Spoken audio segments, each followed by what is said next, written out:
সন্তানের জন্য এই সম্পত্তি করে রাখতে হবে, এটার জন্য দুই হাতে কামাই করতে হবে, হালাল হারামে কোনো পার্থক্য করা যাবে না, অন্যায় করে বানিন সন্তানের কারণে।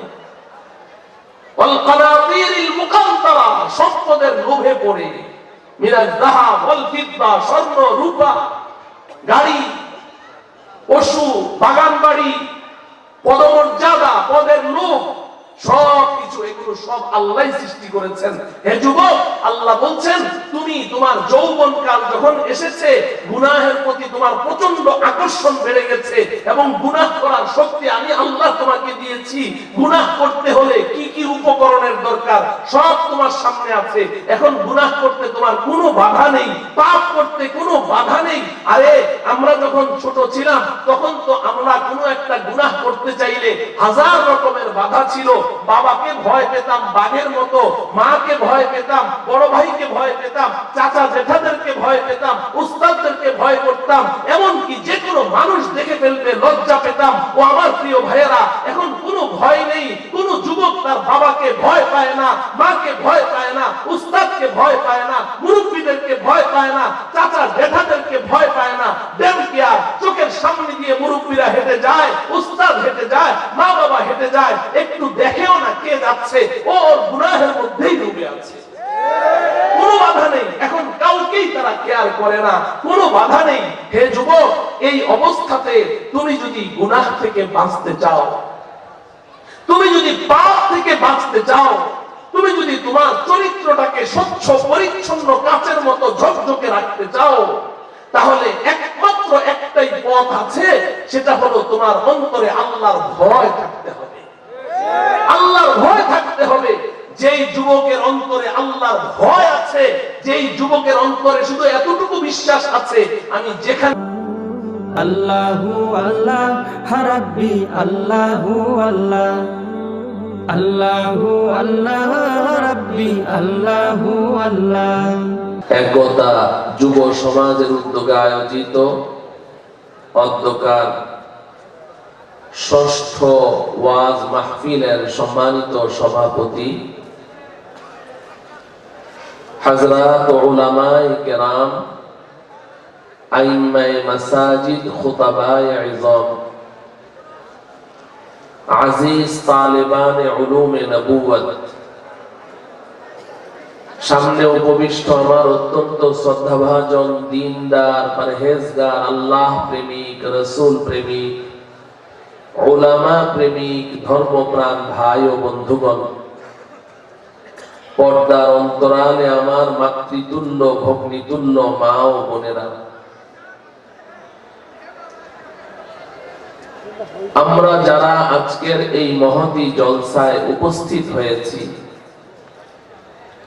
প্রতিটি মানুষ আমরা মনে প্রাণে বিশ্বাস করি ও জানি যে বর্তমান আমরা যেই জগতে বসবাস করছি, বাস্তবিক অর্থে আমরা একজনও এই জগতের বাসিন্দা নই। আমাদের আসল বাড়ি, আসল ঠিকানা এই দুনিয়ার জগৎ নয়। আমাদের সর্বশেষ গন্তব্যস্থল এই দুনিয়ার জগৎ নয়। কারণ কিছুদিন আগেও তো আমরা এই জগতে ছিলাম না, আবার কিছুদিন পরেও কিন্তু আমরা এই জগতে থাকবো না।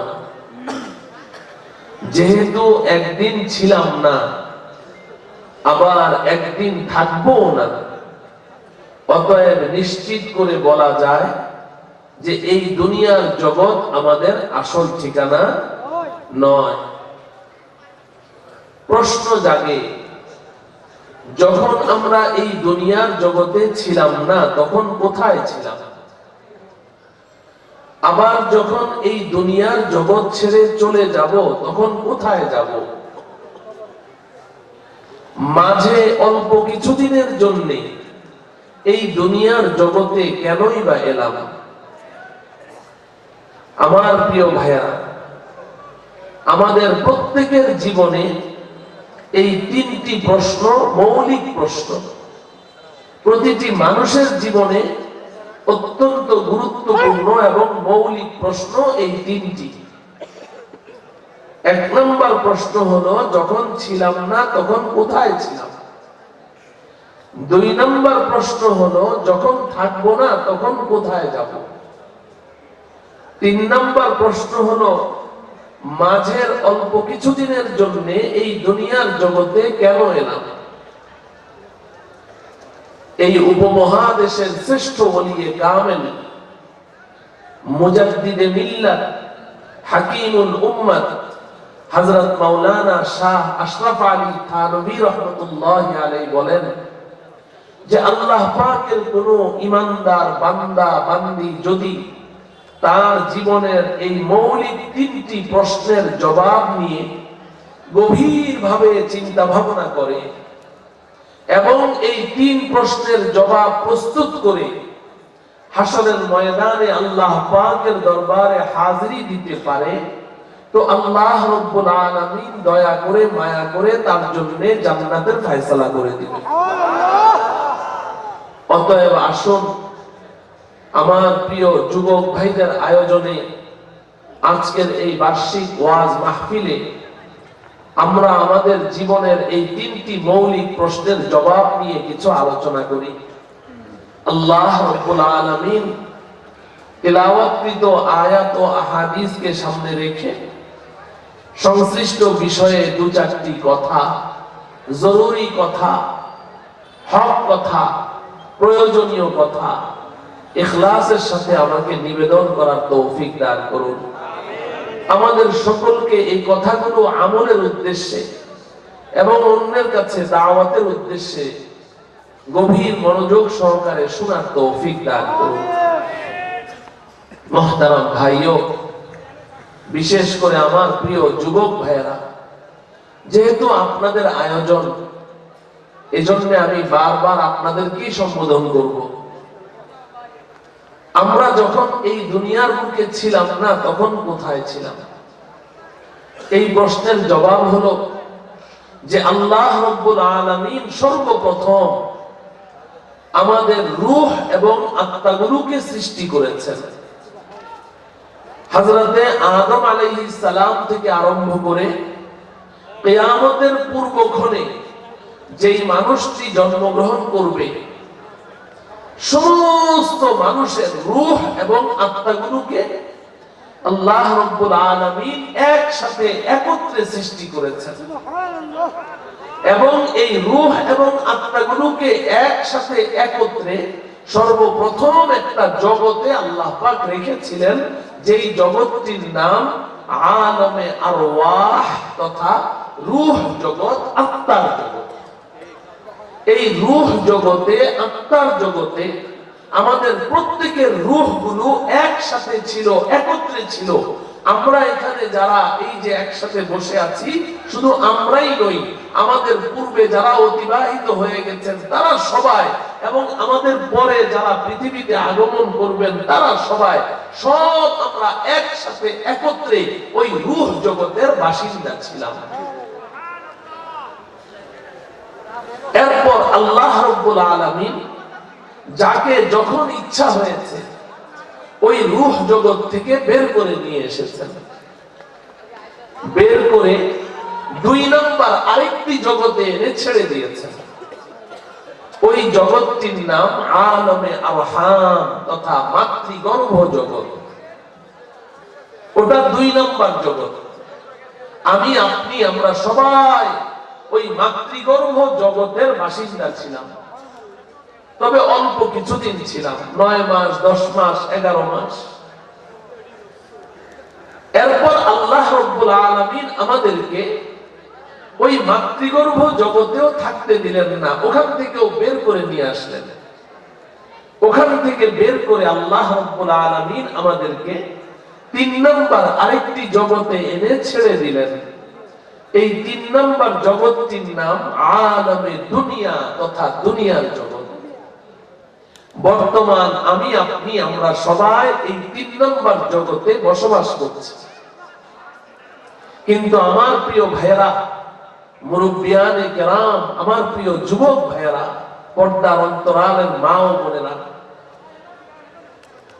যারা আল্লাহকে বিশ্বাস করে তারা তো করেই, যারা আল্লাহকে বিশ্বাস করে না, পৃথিবীতে বিশাল একটা গোষ্ঠী নাস্তিকের দল, তারা পর্যন্ত এই কথা বিশ্বাস করে যে পেছনের ওই দুইটি জগতে, রূহ জগতে, মাতৃগর্ভ জগতে যেভাবে আল্লাহ পাক আমাদেরকে থাকতে দেননি, বের করে দিয়েছেন, এই 3 নম্বর জগৎটিতেও আল্লাহ পাক থাকতে দিবেন না, একদিন বের করে দিবেন।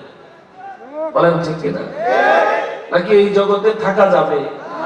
থাকা যাবে না। এই 3 নম্বর জগৎ থেকেও আল্লাহ পাক একদিন আমাদেরকে বের করে নিয়ে যাবেন। প্রশ্ন হলো কোথায় নিয়ে যাবেন? এই 3 নম্বর জগৎ থেকে বের করে আল্লাহ রাব্বুল আলামিন আমাদেরকে চতুর্থ আরেকটি জগতে নিয়ে ছেড়ে দিবেন। ওই জগৎটির নাম আলামে বারজাখ তথা কবর জগৎ।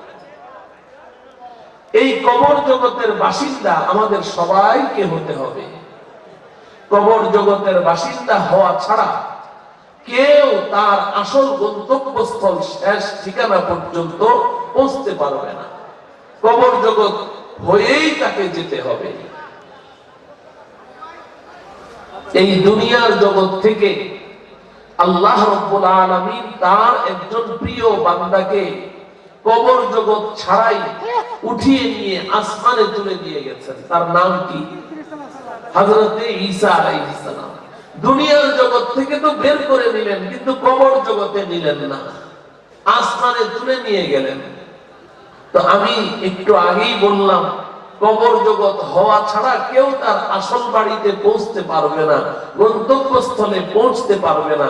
এই কারণেই আল্লাহ রাব্বুল আলামিন কিয়ামতের পূর্বে ওই হযরতে ঈসা আলাইহিস সালামকে আসমান থেকে আবার এই দুনিয়ার জগতে রিটার্ন পাঠিয়ে দিবেন।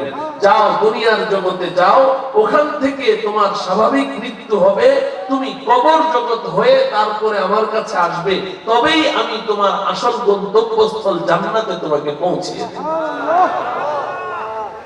তো কবর জগৎ হওয়া ছাড়া কেউ তার আসল বাড়িতে পৌঁছতে পারবে না।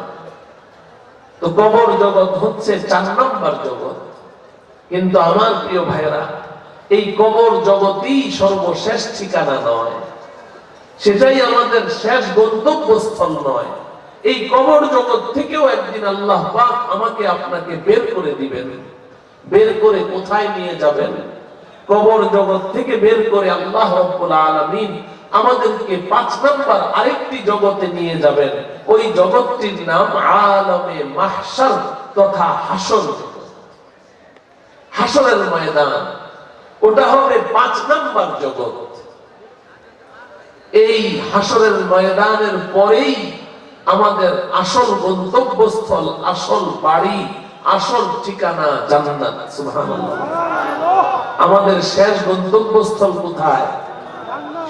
সবাই বলেন, আমাদের আসল বাড়ি কোথায়? জান্নাত আমাদের আসল বাড়ি, জান্নাত আমাদের আসল গন্তব্যস্থল। জান্নাত আসল বাড়ি কেন বললাম? কারণ এই দুনিয়ার জগতে আমরা আমাদের আসল বাড়ি কোনটাকে বলি? ঢাকা শহরে যারা বসবাস করে 50-60 বছর যাবত ঢাকায় থাকে, জন্ম ঢাকায়, কিন্তু জিজ্ঞাসা করেন ভাই আপনার আসল বাড়ি কই? বলে নোয়াখালী। বলে না? আরেকজনকে জিজ্ঞাসা করেন ভাই আপনার আসল বাড়ি কই? ময়মনসিংহ। ভাই আপনার আসল বাড়ি কই? বলে সিলেট। আপনি জিজ্ঞাসা করেন ভাই ঢাকা শহরে কতদিন যাবত আছেন? বলে যে হুজুর জন্মই তো ঢাকায়। তো ঢাকায় কি ভাড়া থাকেন? না হুজুর, ভাড়া থাকবো কেন, আল্লাহর মেহেরবানিতে 5টা বাড়ি করেছি। তো 5টা বাড়ি আপনার ঢাকায়, জন্ম ঢাকায়, আর ঢাকাকে আসল বাড়ি না বলে আপনি নোয়াখালীকে আসল বাড়ি বলেন, ব্যাপার স্যাপার কি? বলে যে হুজুর ঢাকায় আমার যাই থাক না কেন, নোয়াখালীটা আমার বাপ দাদার ভিটা বাড়ি, ওইটাই আসল বাড়ি। বলেন ঠিক কিনা? ও আমার প্রিয় ভাইয়েরা, তো বাপ দাদার ভিটা বাড়ি যদি আসল বাড়ি হয়, তো আমাদের সকলের আব্বাজান হযরতে আদম আলাইহিস সালাম, আমাদের সকলের আম্মাজান হযরতে হাওয়া আলাইহিস সালাম, আমাদের আব্বা আম্মাকে সৃষ্টি করে আল্লাহ রাব্বুল আলামিন যেই বাড়িতে তাদেরকে বসবাস করতে দিলেন, ওই বাড়িটির নাম কি? সবাই বলেন। তাইলে বাপ দাদার ভিটা বাড়ি যদি আসল বাড়ি হয়, তাহলে একজন ইমানদার মুসলমানের আসল বাড়ি কুমিল্লা, নোয়াখালী, চিটাগাং, সিলেট কিংবা ময়মনসিংহ, রংপুর, দিনাজপুর, গাইবান্ধা, কুড়িগ্রাম হতে পারে না। একজন ইমানদার মুসলমানের আসল বাড়ির নাম জান্নাত। আল্লাহ রাব্বুল আলামিন আমাদের সকলকে অতি নিরাপদে, অতি সহজে আমাদের আসল বাড়ি জান্নাত পর্যন্ত পৌঁছার তৌফিক দান করুন। আমার প্রিয় ভাইয়েরা, আমি এতক্ষণ পর্যন্ত আপনাদেরকে যা শোনালাম, এটা হলো আমাদের জীবনের সংক্ষিপ্ত সফরসূচি। প্রত্যেকটা মানুষের সংক্ষিপ্ত সফরসূচি এটা। এর বাইরে সফর করার কোনো সুযোগ আছে কি? নেই।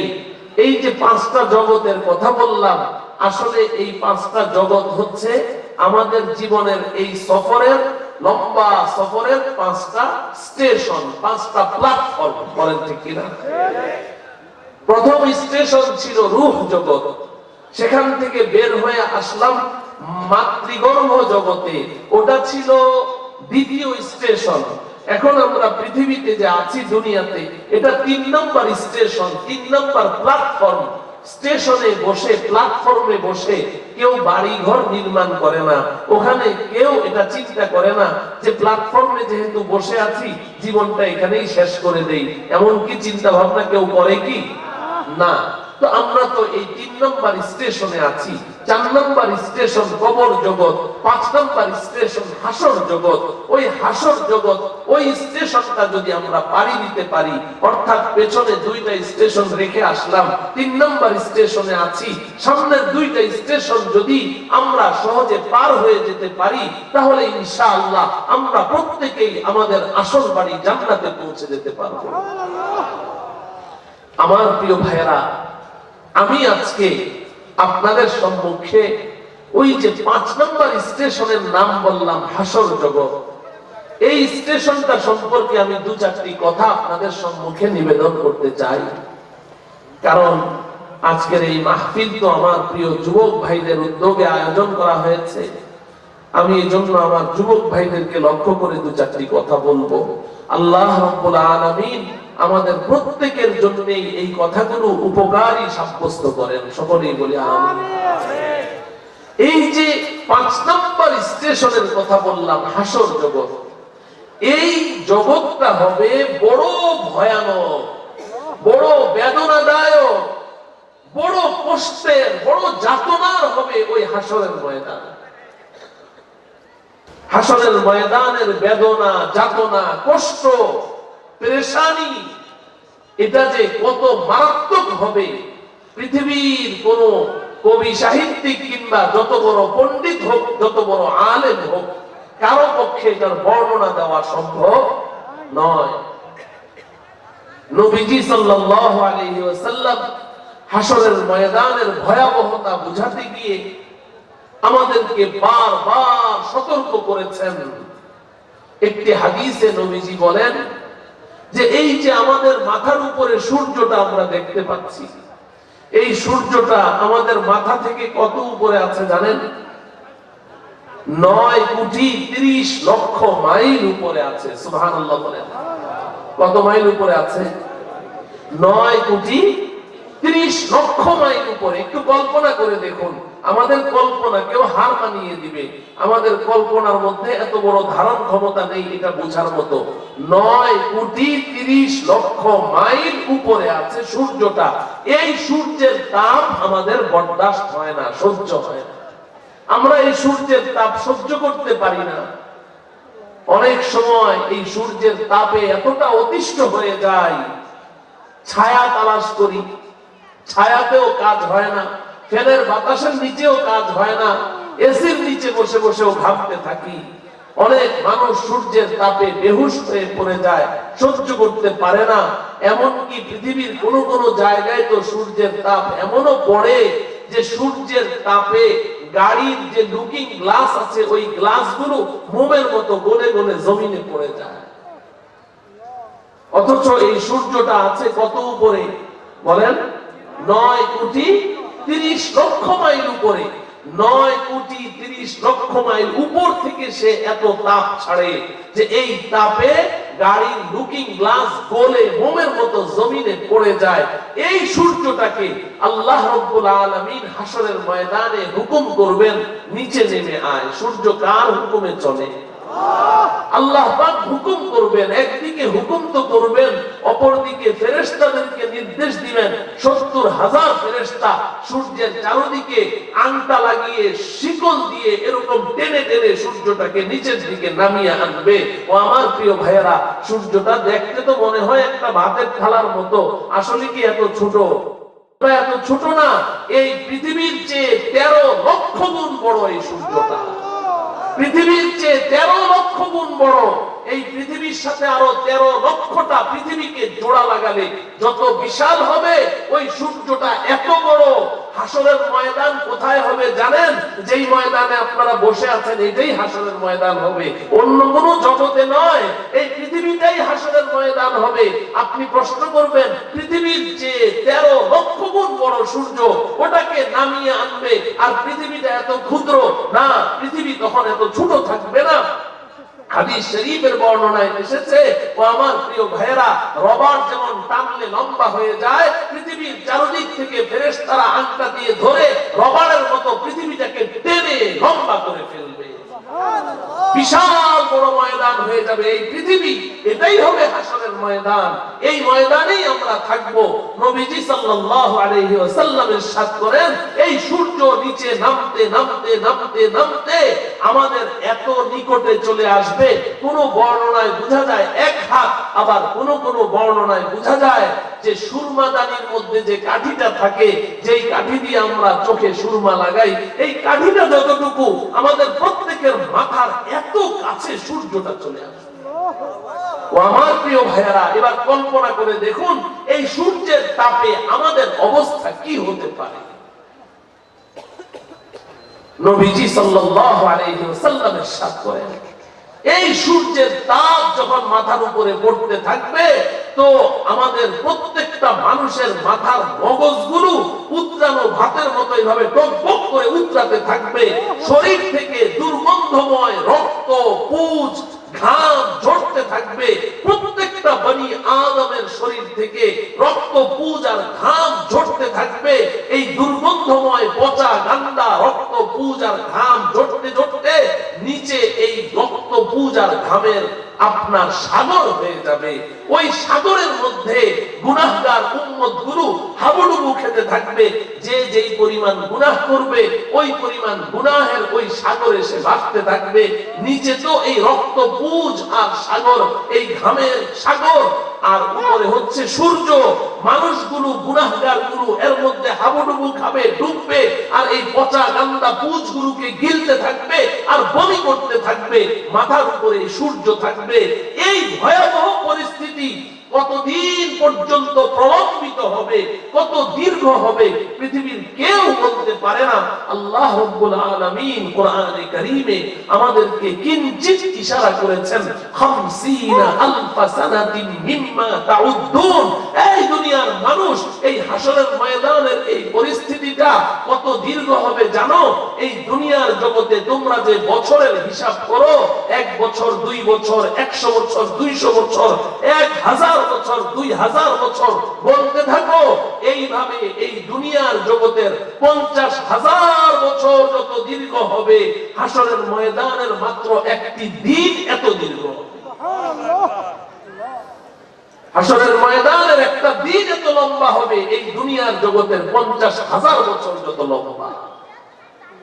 ও আমার প্রিয় ভাইয়েরা, এমন একটা ভয়াবহ পরিস্থিতি, যাতনাকর পরিস্থিতি।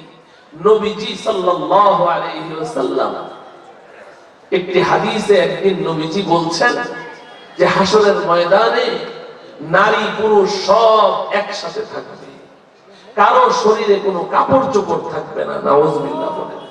কারো শরীরে কোনো কাপড় চোপড় থাকবে না, সব বিবস্ত্র অবস্থায় থাকবে। নবীজির এই কথা শোনা মাত্র আম্মা জান হযরতে আয়েশা সিদ্দিকা রাদিয়াল্লাহু তাআলা আনহা লজ্জায় ভয়ে থরথর করে কাঁপতে লাগলেন। ইয়া রাসূলুল্লাহ, আপনি এটা কি বলছেন? নারী পুরুষ সব একসাথে থাকবে? হ্যাঁ আয়েশা, একসাথে থাকবে। কারো শরীরে কোনো কাপড় চোপড় থাকবে না?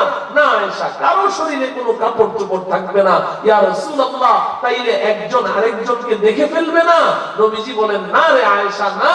হাসরের ময়দান তো এতটা পেরেশানির হবে, এতটা বেদনা আর যাতনাদায়ক হবে যে কেউ কারো দিকে তাকানোর চিন্তাও করতে পারবে না। সবাই তো নিজেকে নিয়েই ব্যস্ত থাকবে। ও আমার প্রিয় ভাইরা, এই যে সূর্যের তাপের নিচে মানুষগুলো থাকবে, সবগুলো মানুষ, এই পরিস্থিতিতে নবীজি সাল্লাল্লাহু আলাইহি ওয়াসাল্লাম আমাদেরকে একটি আশার বাণী শুনিয়েছেন। আমাদেরকে একটি আশার বাণী শুনিয়েছেন। আমি আজকে ওই বাণীটি আপনাদেরকে শোনাতে চাই। বুখারী শরীফের হাদিস, নবীজি সাল্লাল্লাহু আলাইহি ওয়াসাল্লাম ইরশাদ করেন, قال رسول الله صلى الله عليه وسلم سبعة يظلهم الله في ظله يوم لا ظل إلا ظله الإمام العادل وشاب نشأ في عبادة ربه ورجل قلبه معلق في المساجد ورجلان تحابا في الله اجتمعا عليه وتفرقا عليه ورجل دعته امرأة ذات منصب وجمال فقال إني أخاف الله ورجل أنفق في سبيل الله حتى لا تعلم شماله ما تنفق يمينه ورجل ذكر الله خاليا ففاضت عيناه رواه الإمام البخاري في صحيحه। নবীজি বলেন, এই যে হাসরের ময়দানের এই ভয়াবহ পরিস্থিতি, এই যে সূর্যটা মাথার উপরে থাকবে আর মানুষ এই সূর্যের তাপের নিচে উত্রানো ভাতের মতো এইভাবে টকবক করতে থাকবে আর এই রক্ত পূজার ঘামের সাগরে হাবুডুবু খেতে থাকবে, এমন একটা ভয়াবহ পরিস্থিতিতে আল্লাহ রাব্বুল আলামিন 7 শ্রেণীর সৌভাগ্যবান বান্দাবান্দীদেরকে ওই দিন এক মুহূর্তের জন্যও সূর্যের তাপের নিচে কষ্ট না দিয়ে আল্লাহ পাক তার আরশে আজিমের ছায়ার নিচে তাদেরকে আশ্রয় দিয়ে দিবেন। আমার প্রিয় ভাইরা, এই হাদিসের শুধু অনুবাদটুকু করে আমি আলোচনা শেষ করে দিব। তবে এর আগে আমি জানতে চাই যে ওই দিন সূর্যের তাপের নিচে থাকতে চাই না আরশের ছায়ার নিচে থাকতে চাই? কারা কারা আরশের ছায়ার নিচে থাকতে চাই? হে আল্লাহ, আপনি আমাদেরকে দয়া করে মায়া করে আপনার আরশের ছায়ার নিচে আশ্রয় দান করে দেন। সকলেই বলে হাত নামান। আমাদের কারো পক্ষে তো সূর্যের তাপ সহ্য করা সম্ভব না, বড় কঠিন হবে সেই দিনের পরিস্থিতি। এজন্য আমার প্রিয় যুবক ভাইয়েরা, আমার কথাগুলো একটু মনোযোগ সহকারে শুনেন, খুব বুঝতে চেষ্টা করেন। নবীজি বলেন 7 শ্রেণীর মানুষকে আল্লাহ ওই দিন স্পেশাল গেস্ট বানাবেন, স্পেশাল মেহমান বানাবেন, আরশের ছায়ার নিচে আশ্রয় দিয়ে দিবেন। 1 নম্বর, আল ইমামুল আদিল, ন্যায় বিচারক বাদশা। সুবহানাল্লাহ বলেন, ন্যায় বিচারক বাদশা। ওই বাদশা, ওই প্রধানমন্ত্রী, ওই প্রেসিডেন্ট যে রাজ সিংহাসনে বসেছে, প্রধানমন্ত্রীর চেয়ারে বসেছে, প্রধানমন্ত্রীর চেয়ারের অনেক পাওয়ার, অনেক ক্ষমতা। ছোটবেলায় দাদি নানির কাছে গল্প শুনতাম, আগের যুগের রাজা বাদশাদের কি ক্ষমতা ছিল। গল্প শুনে শুনে ঘুমিয়ে পড়তাম, ঘুমের মধ্যে স্বপ্ন দেখে ভয় পেয়ে যেতাম। রাজা বাদশার চোখ রাঙ্গানি, হাতের ইশারায় কোন একজন নির্দোষ ব্যক্তির ফাঁসি হয়ে যাচ্ছে, হাতের ইশারায় একজন ফাঁসির আসামি সে নাজাত পেয়ে যাচ্ছে। কত রকমের গল্প কাহিনী শুনতাম। বর্তমান দুনিয়াতে রাজা বাদশাদের যে ক্ষমতা দেখি, এগুলো তো আমাদের ওই স্বপ্নকে কবেই হার মানিয়ে দিয়েছে। বলেন ঠিক না? মনে হয় যেন আল্লাহর পরে এদের উপরে আর কোনো ক্ষমতা নাই, আল্লাহ ছাড়া কেউ এদেরকে ঠেকাইতে এত ক্ষমতা। তো এই যে এত ক্ষমতা রাজা বাদশাদের হাতে, এত ক্ষমতা, কেউ তাদেরকে ঠেকাইতে পারে না। অপ্রতিদ্বন্দ্বী, যা চায় তাই করতে পারে, যাহা চায় তাই করতে পারে, সেই পারে, সেই পারবে। এই যে এত ক্ষমতা, এই ক্ষমতা হাতে পেয়েও কোনদিন প্রজাদের উপরে অবিচার করেনি, জুলুম করেনি, নির্যাতন করেনি। কোন নিরপরাধ ব্যক্তিকে অন্যায়ভাবে শাস্তি দেয়নি, জেলখানায় বন্দী করে রাখেনি, কোন নিরপরাধ মানুষকে শাস্তি দেয়নি। প্রকৃত অপরাধীকেই শাস্তি দিয়েছে। শাস্তি দেওয়ার ক্ষেত্রে নিজের দল আর বিরোধী দলের মধ্যে কোনো পার্থক্য করেনি। এইভাবে যদি ইনসাফ ভিত্তিক রাষ্ট্র পরিচালনা করে থাকে, আর ওই বাদশাহ, ওই প্রধানমন্ত্রী, ওই প্রেসিডেন্ট, ন্যায় বিচারক যদি ঈমানটা নিয়ে আল্লাহর দরবারে হাজিরি দিতে পারে, তো আল্লাহ রাব্বুল আলামিন সে যে তার ক্ষমতার অপব্যবহার করলো না, ক্ষমতা থাকা সত্ত্বেও অন্যায় করলো না, অবিচার করলো না, রাষ্ট্রীয় সম্পদ চুরি করলো না, রাষ্ট্রের সম্পদ অন্য দেশে পাচার করলো না, এই যে তার ক্ষমতা থাকা সত্ত্বেও সে এই অন্যায়গুলো করেনি, তো আল্লাহ পাক পুরস্কার হিসেবে হাশরের ময়দানে তাকে স্পেশাল মেহমান বানিয়ে আরশের ছায়ার নিচে আশ্রয় দিয়েছেন। আল্লাহ রাব্বুল আলামিন বর্তমান দুনিয়ার রাজা, বাদশা, প্রেসিডেন্ট, প্রধানমন্ত্রীদেরকে এই কথাটা উপলব্ধি করার তৌফিক দান করেন। আমিন। 2 নম্বর নবীজি বলছেন, ওয়াশাবুন নাশাআ ফি ইবাদাতি রাব্বিহি। শাবুন শব্দের অর্থ যুবক। শাবুন শব্দের অর্থ কি? যুবক। সবাই বলেন কি? যুবক ভাইরা বলেন। শাবুন অর্থ কি? যুবক। সবাই কি বলেছেন? সব যুবক ভাইরা বলেন। শাবুন অর্থ কি? যুবক। নবীজি 2 নম্বরে যুবকদের কথা বলেছেন। এজন্য আমিও যুবক ভাইদের আয়োজন দেখে এই হাদিসটা আপনাদের সামনে পড়লাম। 2 নম্বরে নবীজি বলছেন, ওয়াশাবুন নাশাআ ফি ইবাদাতি রাব্বিহি। 2 নম্বর, সৌভাগ্যবান ওই যুবক যে তার যৌবন কালটা আল্লাহ পাকের ইবাদত বন্দেগীতে কাটিয়ে দিয়েছে। যেই যুবক তার যৌবন কাল আল্লাহর ইবাদত বন্দেগীতে কাটিয়ে দেয়, আল্লাহ পাকের নাফরমানি, অবাধ্যচারিতা, গুনাহ এবং পাপ থেকে, অশ্লীলতা থেকে, বেহায়াপনা থেকে নিজের চরিত্রকে পুত পবিত্র রাখে, আল্লাহর ইবাদত বন্দেগীতে যৌবন কালটাকে কাটিয়ে দেয়, তো আল্লাহ রাব্বুল আলামিন খুশি হয়ে ওই যুবককেও হাশরের ময়দানে এক মুহূর্তের জন্য সূর্যের তাপের নিচে কষ্ট দিবেন না। আল্লাহ পাক তাকে স্পেশাল মেহমান বানিয়ে আরশের ছায়ার নিচে আশ্রয় দিয়ে দিবেন। ও আমার প্রিয় যুবক ভাইরা, আমরা সবাই জানি একজন মানুষের জীবনে সাধারণত 3টি কাল অতিবাহিত হয়। একটি হলো বাল্যকাল, 2 নম্বর হলো যৌবনকাল, 3 নম্বর হলো বৃদ্ধকাল। এই 3টা কাল অতিবাহিত হয়। নবীজি সাল্লাল্লাহু আলাইহি সাল্লাম একজন মানুষের বাল্যকালের কথা তো বললেন না, শৈশবকালের কথা তো বললেন না, বৃদ্ধকালের কথাও বললেন না, ছোট বালক বালিকাদের কথাও বললেন না, বুড়া বুড়িদের কথাও বললেন না, মাঝখানে যুবকদের কথা কেন বললেন? প্রশ্ন জাগে না? যুবকদের কথা কেন বললেন? এই কথাটুকু একটু আপনারা বুঝেন।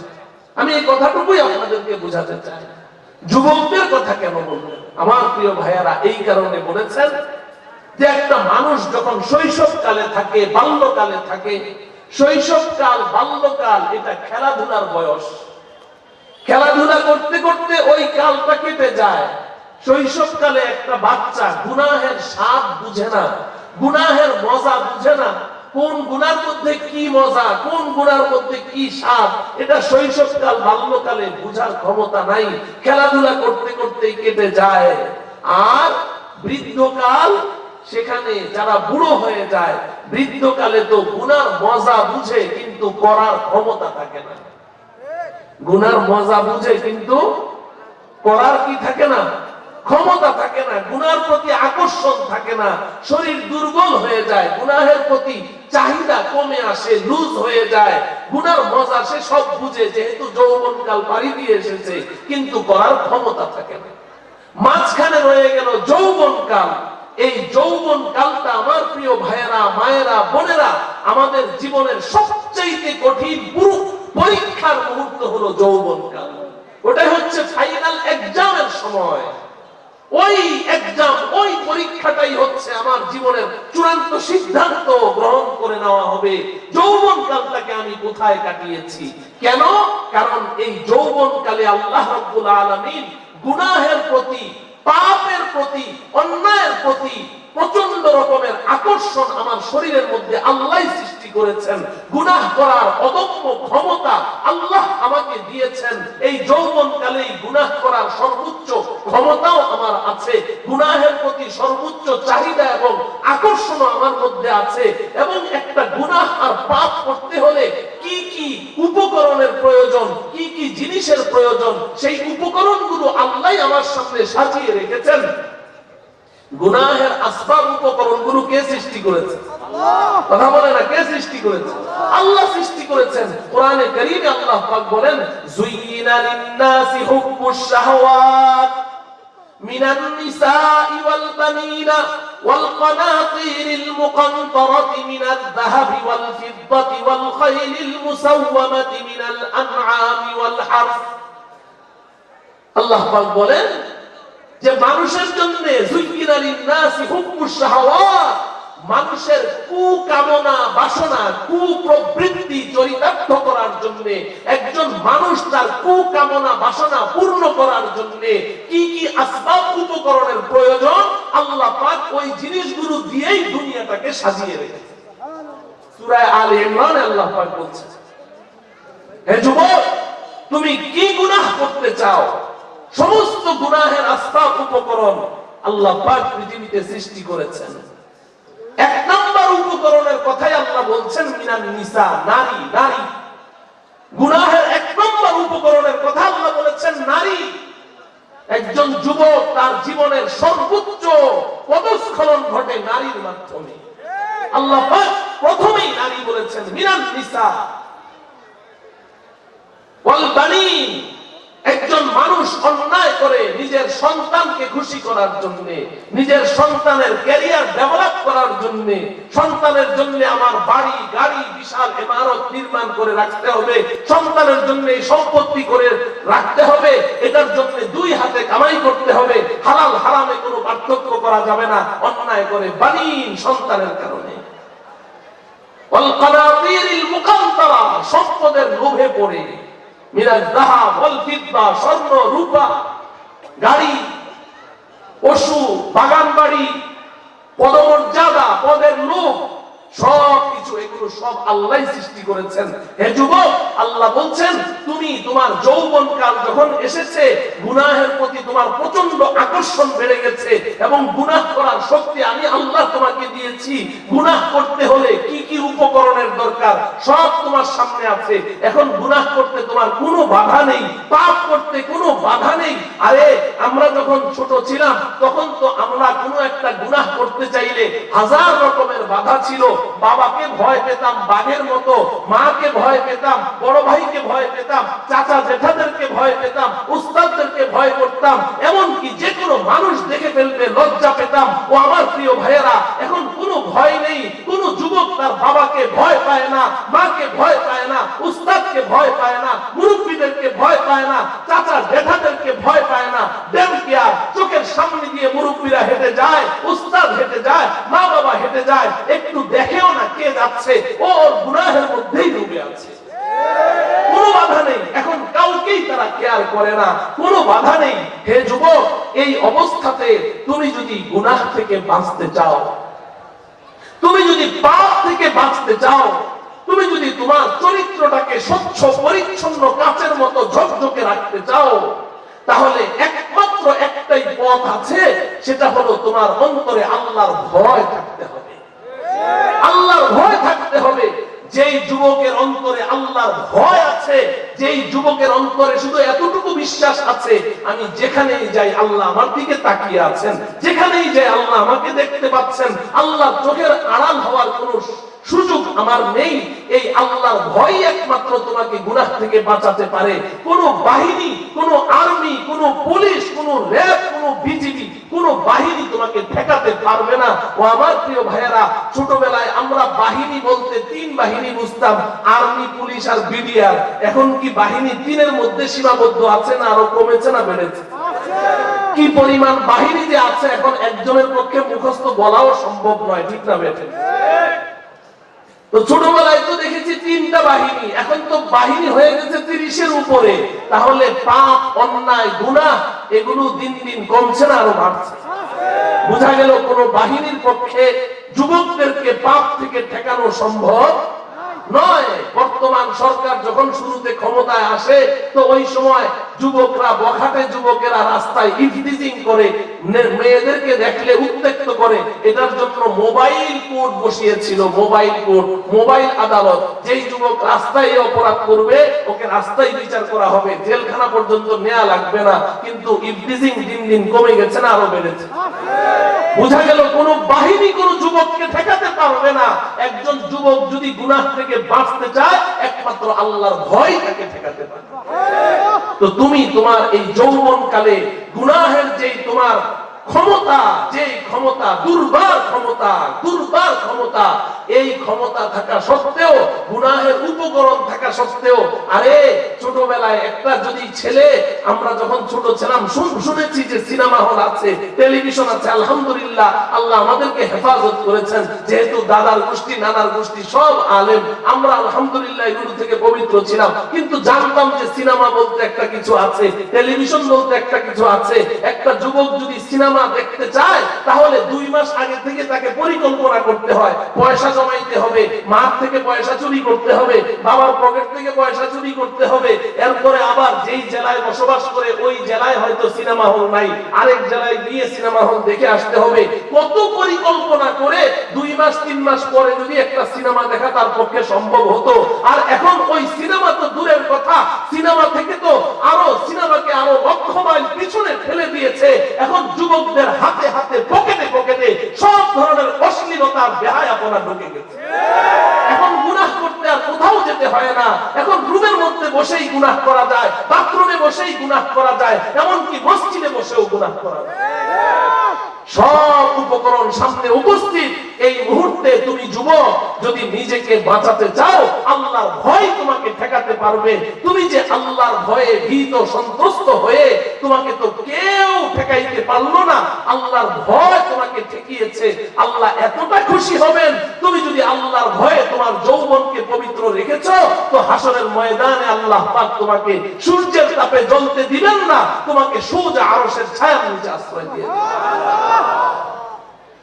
আল্লাহ আমাদের যুবক ভাইদেরকে বুঝাতে করেন।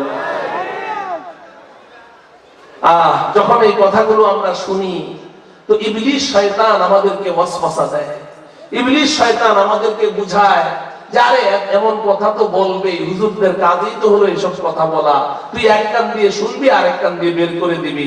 এখনই কিসের, তুই কেবল যুবক, এখনো বিয়ে শাদী করিস নাই, যৌবনের মজাটা একটু চেখে দেখ।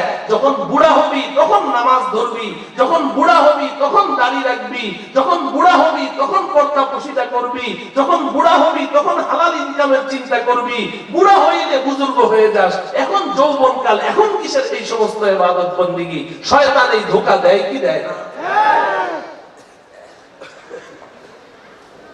যার অন্তরে এই কথা আসে যে বুড়া হলে আমি বুজুর্গ সাজবো, আমি তাদেরকে লক্ষ্য করে দুটো কথা বলি। আমার প্রিয় যুবক ভাই, তুমি যে বুড়া হওয়া পর্যন্ত বেঁচে থাকবে, এই সার্টিফিকেটটা আমাকে একটু দেখাও।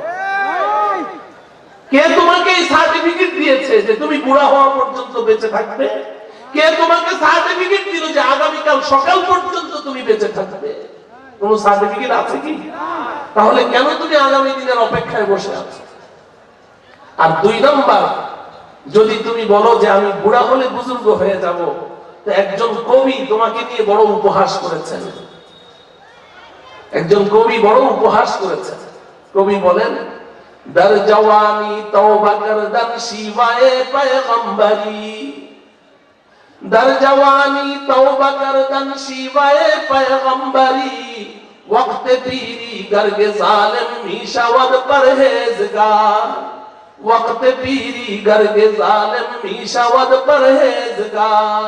কবি বলেন, এই যুবক, তুমি যদি তোমার যৌবন কালটাকে তওবার জিন্দেগি দিয়ে সাজাতে পারো, গুনাহ কখনো হয়ে গেছে, গুনাহ তো মানুষই করে, ফেরেশতারা তো গুনাহ করবে না, মানুষেরই তো গুনাহ হয়। কখনো যদি তোমার অসতর্কতা বশত কোনো একটা গুনাহ হয়ে গেছে, গুনাহ হওয়া মানে কি জানো? গুনাহ হওয়া মানে হচ্ছে তুমি পা পিছলে পড়ে গেছো। আমরা তো সবাই জান্নাতের পথের পথিক। কোথাকার পথের পথিক বলেন? আমাদের আসল বাড়ি কোথায়? জান্নাত। তো আমরা তো জান্নাতের পথ ধরে চলছি। জান্নাতের পথের নাম হলো সিরাতে মুস্তাকিম। কি নাম? তো সিরাতে মুস্তাকিম, আমরা আল্লাহর কাছে দোয়া করি, ইহদিনাস সিরাতাল মুস্তাকিম, আল্লাহ আমাকে সিরাতে মুস্তাকিমের উপরে চালাও। তার মানে জান্নাতের মহাসড়ক দিয়ে চালাও, কারণ এদিক সেদিক গেলে তো অন্যদিকে পড়ে যাব। তো সিরাতে মুস্তাকিমের উপরে আমরা সবাই চলছি। এখন রাস্তায় যদি কখনো কাদা পানি থাকে, কাদা পানি, শয়তান ওই সিরাতে মুস্তাকিমের উপরে মাঝে মধ্যে কি করে? পেশাব করে কাদা পানি জমা করে দেয়। কেন? যাতে করে তুমি স্লিপ কেটে পড়ে যাও। ও আমার যুবক ভাই, যদি তুমি পরিপাটি জামা, আয়রন করা জামা পরে তুমি ঈদের দিন তোমার বন্ধুর বাড়িতে বেড়াতে যাচ্ছ, রাস্তায় কাদা পানিতে স্লিপ কেটে পড়ে গেছো, তুমি কি চিন্তা করো যে আমি তো এখন পড়ে গেলাম, সকাল 10টা বাজে, ঠিক আছে, বিকেলে 5টায় আমি এখান থেকে উঠে দাঁড়াবো? এরকম চিন্তা করো কি? হ্যাঁ, নাকি সাথে সাথে উঠে যাও? যদি তোমার লজ্জা শরম থাকে, আকল বুদ্ধি ঠিক থাকে, পাগল হলে তো ওখানে ঘুমাইতে থাকবে। তো তুমি তো উঠে দাঁড়িয়ে যাবে, যেন কেউ না দেখে। তাড়াতাড়ি তুমি ওখান থেকে লোক চক্ষুর আড়ালে চলে যেতে চেষ্টা করবে। ও আমার প্রিয় ভাই, যদি তাই হয়, তো গুনাহ মানেই হচ্ছে সিরাতে মুস্তাকিম, জান্নাতের মহাসড়ক ধরে চলছি। যখনই একটা গুনাহ হলো, তো শয়তান আমার পাটা পিছলিয়ে দিয়েছে, আমি সিরাতে মুস্তাকিম তথা জান্নাতের মহাসড়ক থেকে ছিটকে আমি পড়ে গেছি, আমি জাহান্নামের রাস্তায় চলে গেছি। এখন কি আমার এটা উচিত হবে যে যেহেতু আমি জাহান্নামের পথে চলে পড়ে আসলাম, আজকে পড়েছি, কালকে উঠে দাঁড়াবো? এরকম চিন্তা করলে হবে না? সাথে সাথে উঠে দাঁড়াতে হবে, সাথে সাথে উঠে দাঁড়াতে হবে। আর সাথে সাথে উঠে দাঁড়ানোর একমাত্র উপায় হলো সাথে সাথে খাঁটি দিলে তওবা করে ফেলতে হবে। যখন গুনাহটা হয়েছে, তুমি সাথে সাথে খাঁটি দিলে তওবা করো, গুনাহের উপরে অনুশোচনা করো, আল্লাহ পাকের সাথে অঙ্গীকার করো, আল্লাহ আর করব না, মাফ করে দেন, আল্লাহ আর করব না, মাফ করে দেন, অঙ্গীকার করো। সাথে সাথে ফেরেশতাদের মাধ্যমে আল্লাহ পাক ওই জাহান্নামের পথ থেকে ধরে তোমাকে তুলে এনে আবার সিরাতে মুস্তাকিমের উপরে দাঁড় করিয়ে দেবে। মুহতারাম হাজিরিন, তো এখন জি না 10টা পর্যন্ত আপনাদের সাথে ওয়াদা ছিল। মুহতারাম হাজিরিন, তো কবি বলছেন যে তুমি যুবক, তোমার এই যৌবন কালে তুমি যদি তওবার মাধ্যমে যদি তোমার জীবনটাকে যদি তুমি সাজাতে পারো, তাহলে তোমার জীবনটা কেমন হবে জানো? শিওয়ায়ে পয়গম্বরি। তোমরা হযরতে ইউসুফ আলাইহিস সালামের কথা শুনেছো? আরে যুবক, তুমি কত সুন্দর, তুমি কত সুন্দর। ইউসুফ তোমার চেয়ে আরো অনেক সুন্দর ছিলেন। নবীজি সাল্লাল্লাহু আলাইহি সাল্লাম বলেন, ফাইদান কদ উতিয়া শাতরুল হুসনি। আরে আল্লাহর পয়গম্বর ইউসুফকে আল্লাহ পাক পৃথিবীর অর্ধেক সৌন্দর্য দান করেছিলেন। এত সুন্দর ছিলেন হযরতে ইউসুফ। তাকে মিশরের সবচেয়ে রূপসী রমণী, সবচেয়ে সুন্দরী নারী জুলাইখা, বাদশার স্ত্রী জুলাইখা, ইউসুফকে ধরে নিয়ে গেছে রাজপ্রাসাদের ভিতরে। একটি নয়, দুইটি নয়, 7টি শাহী দরওয়াজা, বিশাল বড় বড় গেট, এত বড় বড় তালা, এই 7টি দরওয়াজা তালা বন্ধ করে একেবারে অন্ধকার কুঠুরিতে নিয়ে গেছে। সেই জুলাইখা, মিশরের সবচেয়ে সুন্দরী রমণী, ইউসুফকে কুপ্রস্তাব করেছে, অন্যায় কাজের আহ্বান করেছে। হযরতে ইউসুফ আলাইহিস সালাম দেখেছেন এই যে 7টি দরওয়াজা বন্ধ, তার পক্ষে কোনোদিন ওই দরওয়াজা খুলে বের হওয়া সম্ভব নয়। কিন্তু ইউসুফের অন্তরে তো আল্লাহর ভয় ছিল, আল্লাহ আমাকে দেখছেন এই বিশ্বাস ইউসুফের অন্তরে ছিল। আমার প্রিয় যুবক ভাইয়েরা, ইউসুফের ক্ষমতা ছিল না বের হওয়ার, কিন্তু ইউসুফ আল্লাহকে দেখালেন রব্বুল আলামিন ওই যে বন্ধ দরওয়াজাটা আছে ওই পর্যন্ত দৌড় দেওয়ার ক্ষমতা তো আমার আছে, বাকি ক্ষমতা তো আপনার হাতে। এই যে আমি দৌড় দিলাম, আমি জুলাইখাকে ডিনাই করলাম, তার প্রস্তাবকে প্রত্যাখ্যান করলাম একমাত্র আপনার হয়ে। নবীদের শরীরেও আল্লাহ পাক যৌবন দান করেছেন। ও আমার প্রিয় যুবক ভাইয়েরা, আমাদের নবীজির শরীরে আল্লাহ পাক 40 জন জান্নাতি পুরুষের যৌন শক্তি দান করেছেন। হযরতে আনাস রাদিয়াল্লাহু তাআলা আনহু বলেন, তিরমিজি শরীফের হাদিস, এক একজন জান্নাতি পুরুষের শরীরে এই পৃথিবীর 100 জন যুবকের যৌন শক্তি থাকে। নবীজির শরীরে জান্নাতি 40 জন পুরুষের শক্তি ছিল, তার মানে হলো এই পৃথিবীর 4000 যুবকের শরীরে যেই পরিমাণ শক্তি, আল্লাহ পাক তার রাসূলের বদনে এই পরিমাণ শক্তি দান করেছেন। তোমার মধ্যে কি যৌন শক্তি আছে? ইউসুফ আলাইহিস সালামের শরীরে আল্লাহ পাক কি পরিমাণ শক্তি দিয়েছেন, তার ভিতরে যে কোনো যৌন চাহিদা ছিল তা নয়। আল্লাহ পাক কোরআনে কারীমে বলেন, ওয়ালাকাদ হাম্মাত বিহি ওয়া হাম্মা বিহা লাউলা আরআ বুরহানা রাব্বি। জুলাইখা ইউসুফের দিকে হাত বাড়িয়েছে, ইউসুফকে টেনেছে নিচের দিকে, কিন্তু ইউসুফের অন্তরে আল্লাহর ভয় ছিল, কিন্তু চাহিদা ছিল গুনাহের চাহিদা ছিল, প্রচন্ড চাহিদা ছিল, তোমার চেয়ে আরো 1000 গুণ বেশি চাহিদা ছিল। কিন্তু ইউসুফ আল্লাহর ভয়ে জুলাইখাকে বিনয় করে ওই দরওয়াজার দিকে দৌড়টা দিয়েছেন। আল্লাহর সাহায্য নেমে এসেছে, ওই গেট পর্যন্ত গেলেন, আর একটা একটা করে তালা পটপট করে ভেঙে গেল, 7টা দরওয়াজা খুলে গেল। ইউসুফ তার চরিত্রটাকে পবিত্র চরিত্র নিয়ে সেই রাজপ্রাসাদ থেকে বের হয়ে চলে আসে। ও আমার প্রিয় যুবক ভাই, এবার কবি বলছেন, দার জওয়ানি তওবা করদান শিবায়ে পয়গম্বরি। ও যুবক, তুমি যদি তোমার যৌবনকালটাকে এভাবে সাজাতে পারো, কখনো যদি ভুলক্রমে কোনো গুনাহ হয়ে গেছে, শয়তানের ওয়াসওয়াসায় পড়ে গুনাহ হয়ে গেছে, সাথে সাথে তুমি খাঁটি দিলে তওবা করে নিয়েছো, তাহলে হাসরের ময়দানে আল্লাহ পাক তোমাকে ইউসুফ পয়গম্বরের সাথে হাসরের ময়দানে উঠার ব্যবস্থা করে। वक्त पीरी करके जालिम मिशावद परहेजगार। আর যদি তুমি বলো যে না আমি বুড়া হইলে বুজুর্গ হয়ে যাব, আমার দিকে তাকান, হুজুর চলে আসছে। আর যদি বলো যে না বুড়া হইলে বুজুর্গ হব, তো কবি বলেন যে বুড়া হইলে তো জঙ্গলের সবচেয়ে বড় জালেম অত্যাচারী প্রাণী সিংহ, ও তো বুজুর্গ হয়ে যায়। সিংহ বুজুর্গ হয় না বুড়া হইলে?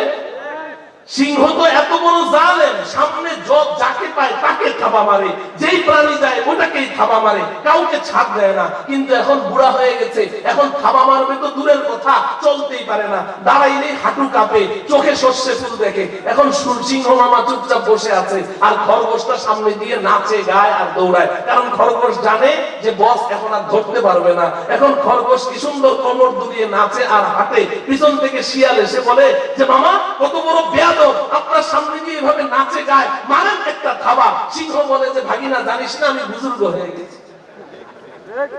বলেন সিংহ কি বুজুর্গ হয়ে গেছে নাকি ধরার ক্ষমতা নাই? বুজুর্গ হয়ে গেছে না ধরার ক্ষমতা নাই? হে যুবক, তুমি কি সেই দিনের অপেক্ষায় আছো? তুমি কি সেই দিনের অপেক্ষায় আছো যেদিন তোমার শরীর লুজ হয়ে যাবে, তোমার শরীরের প্রত্যেকটা জয়েন্ট লুজ হয়ে যাবে, চোখে সর্ষে ফুল দেখবে, দাঁড়ালে তোমার মাথা চক্কর দিবে, হাঁটু হাঁটু বাড়ি লাগবে? ওই দিনের অপেক্ষায় আছো যে আমি ওই দিন আসলে আমি বুজুর্গ হয়ে যাব? ওই দিনের বুজুর্গের কোনো দাম নেই। অতএব এই যৌবন কালটাকে আমরা পবিত্র রাখতে চেষ্টা করব তো ইনশাআল্লাহ। আল্লাহ রাব্বুল আলামিন এই যৌবন কালটা আমাদের পবিত্র রাখার তৌফিক দান করুন। এটা হলো 2 নম্বর, ওয়াশাবুন নাশাআ ফি ইবাদাতি রাব্বিহি। এই দুইটা বললাম, 7 জনের মধ্যে এই 2 জন, এরপরে বাকি যে 5টা আছে এগুলো শুধু আমি অনুবাদটা করে দেব। অনুবাদ শুনবেন? হ্যাঁ না দরকার নাই? শুনতে হবে।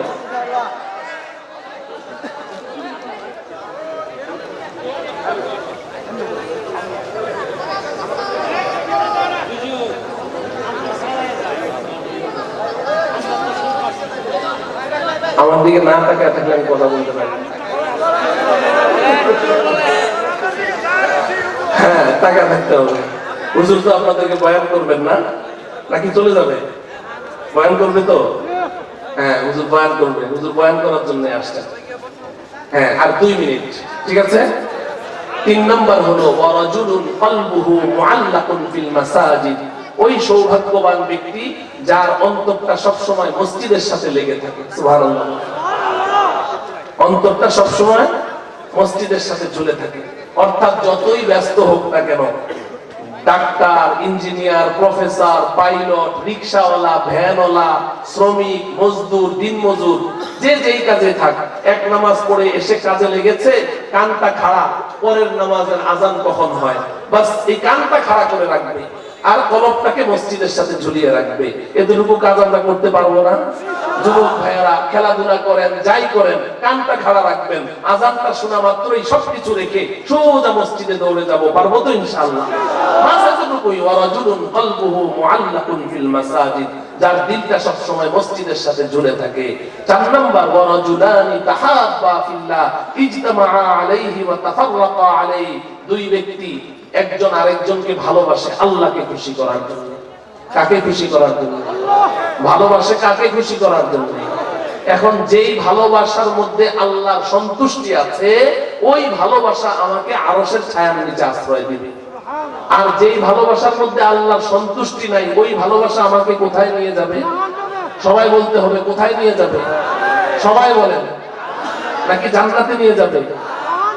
এই ফেব্রুয়ারি মাসের 14 তারিখে যে ফুল দেয়া নেয়া করেছেন, এই ভালোবাসার মধ্যে কি আল্লাহর সন্তুষ্টি আছে না অসন্তুষ্টি? স্বীকার করেন তো? কোন যুবক কোন পরনারীর সাথে ভালোবাসার সম্পর্ক করে, এটার মধ্যে আল্লাহ খুশি না বেজার?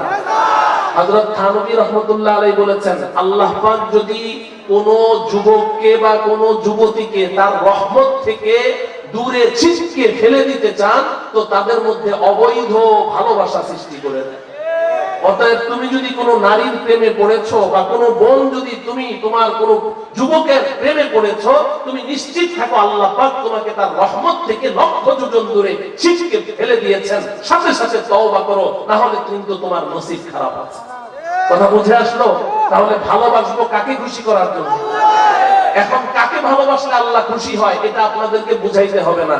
মা বাবাকে ভালোবাসলে আল্লাহ খুশি না বেজার? উস্তাদকে ভালোবাসলে, ভাই ভাইকে ভালোবাসলে, আপন বোনকে ভালোবাসলে, আল্লাহ ওয়ালা বুজুর্গানে দ্বীনকে ভালোবাসলে, আলেম ওলামাদেরকে ভালোবাসলে, তালিবুল ইলমদেরকে ভালোবাসলে, গরীব মিসকিন এতিমদেরকে ভালোবাসলে খুশি।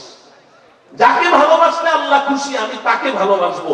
যাকে ভালোবাসলে আল্লাহ বেজার, তাকে ভালোবাসা যাবে না। অতএব যার ভালোবাসা যার সাথে আছে, খুব চিন্তা ভাবনা করবেন, আমি আমার অমুক নেতাকে ভালোবাসি, অমুক নেত্রীকে ভালোবাসি, ঠিক আছে, যদি ওই নেতা নেত্রীর ভালোবাসার মধ্যে আল্লাহ সন্তুষ্টি থাকে, ওয়েল, কোনো সমস্যা নেই, আপনার জন্য আরশে আজিমের ছায়া অপেক্ষা করছে।